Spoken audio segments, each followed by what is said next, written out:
all those who send gifts to the novel and support with valuable golden tickets. I hope we can all keep it up. 3. Chapter 10, 90 Winner and Loser. Bai Zemin stayed awake talking in a low voice with Lilith as he waited for the battle between Shangyuan Bingzu and Feng Tian Wu to end. Feng Tian Wu has always felt some kind of resentment towards that girl. Lilith let out a chuckle and pointed out, I don't know what Feng Tian Wu was like during your high school years, but it's clear that, although she stopped being an interested girl, she definitely hasn't lost her competitive personality. Leaving aside Bai Zemin and perhaps Kang Jun, Shangyuan Bingzu was always the mightiest soul evolver in the entire Transcendent faction.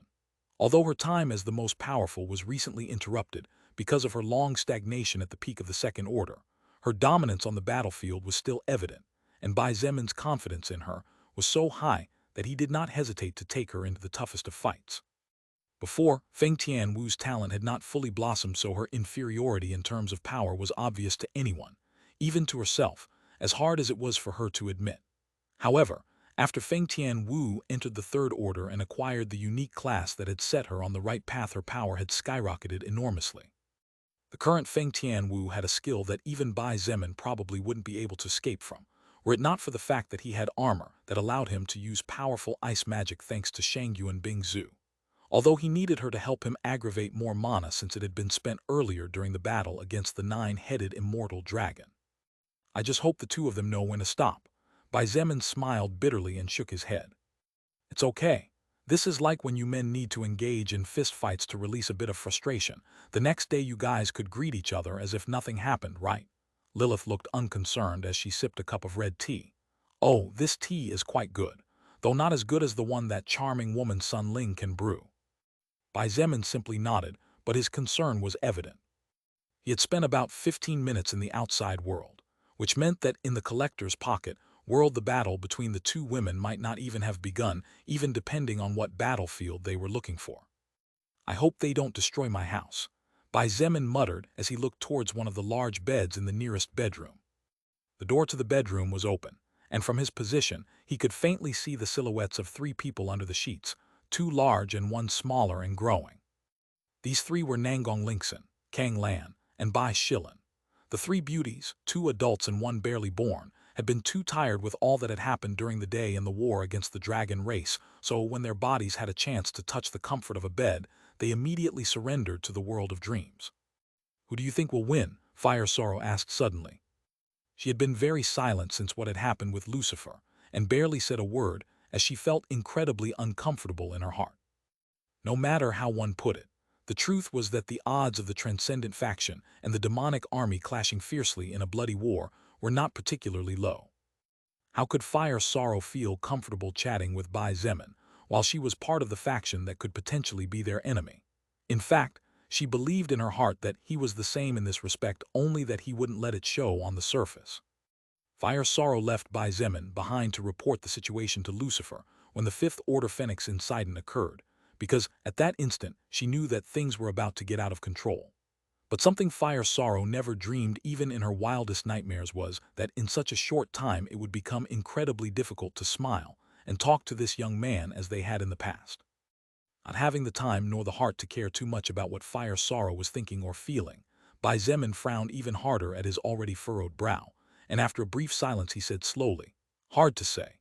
In terms of sheer destructive power, Feng Tianwu is undoubtedly superior to Bing Zhu. But Bing Zhu far surpasses Feng Tianwu in practically everything. Her only problem in winning rests in the factor that her ice will have a lot of trouble facing Feng Tianwu's fire. While it was true that Shangyu and Bing Zhu could use her ice frost skills to control the battlefield, Feng Tianwu could easily destroy such control by releasing her flames. In a battle between ice and fire, it was very difficult to know which of the two would win since both were opposing elements. The only way Shangyu and Bing Zhu could easily overwhelm Feng Tianwu was by using her physically superior body, since unlike Feng Tianwu, who focused purely on magic, Shangyu and Bing Zhu was also a very experienced and terrifyingly powerful warrior. However, even if Shangyu and Bing Zhu had the advantage in terms of agility, stamina, and strength, approaching a fiery volcano capable of releasing gusts of destructive flames continuously was not going to be an easy thing to accomplish, not without paying a great price in the process. "Oh, we better get some rest now." Lilith set the now empty teacup down on the glass table in front of her and extended her dainty little hand towards her worried partner. "Time in both places runs completely differently, so even if you stay awake all the time, it's no use.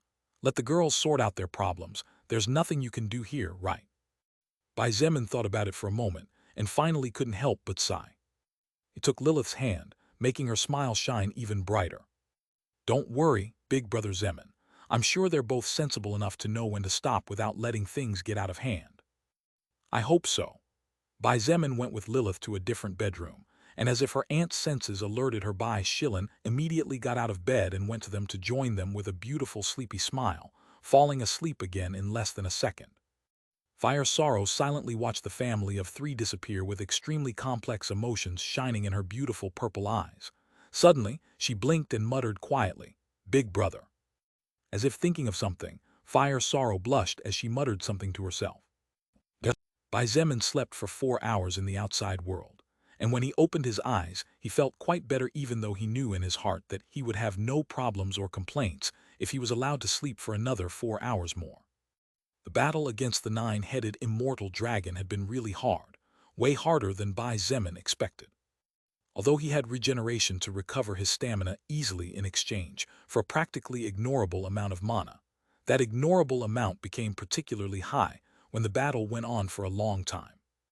Not to mention that Bai Zemin's battle style consumed too much stamina just by relentlessly carrying and wielding a weapon that weighed several tons while moving at absurd speeds. Seeing that Lilith was still sleeping, Bai Zemin could not help but feel pain in his heart. She was definitely more tired than him when it came to mind and spirit. Unlike Bai Zemin, who wasn't scared and only worried about the appearance of 7 higher existence leaders, Lilith was scared even if she didn't show it with words or actions. If things had gotten out of control at that time, even Bai Zemin was clear that Lilith would have no way to protect him, even if she was willing to sacrifice her life for him. What Bai Zemin didn't know was that aside from her fear and helplessness towards what might happen, Lilith was also worn out after using the partial power her second firmament fragment granted her for a short period of time. He was not supposed to come into contact with such beings so soon. It had only been about 1.5 years since he started evolving. However, Bai Zemin knew that there was not much time for the real end to begin. As he was looking at her beautiful face, he couldn't help but reach out a hand to caress her. But halfway there, he stopped for fear of waking her up, and without a word activated Shadow Blink to jump into the shadow of the closet on the opposite wall of the room. He smiled gently to see that she was still asleep, but now that he had a better view of the bed, he noticed that there was another person there. His expression froze before he felt as if a large stone was lifted from his heart. This other person was actually Shangyu and Bing Zhu, and although 90% of her body was hidden under the sheets, she seemed to be fine. Except for her somewhat messed up aura and her low mana, she didn't seem to have any kind of problem to fight again soon. When he arrived in the living room, he met Feng Tianwu. She was drinking red wine. Bai Zemin raised an eyebrow and couldn't help but comment in a low voice to avoid waking the others. "Alcohol this early in the morning?" Feng Tianwu had been staring with unfocused eyes at the outside world, beyond the huge window that ran from the floor to the ceiling of the room, but her body trembled slightly when she heard his voice. Snapping out of her daze, she looked at him silently for a moment before looking down at her wine glass. "I lost." Her voice was soft as that of a little girl who was sad to get a 99 on her final test,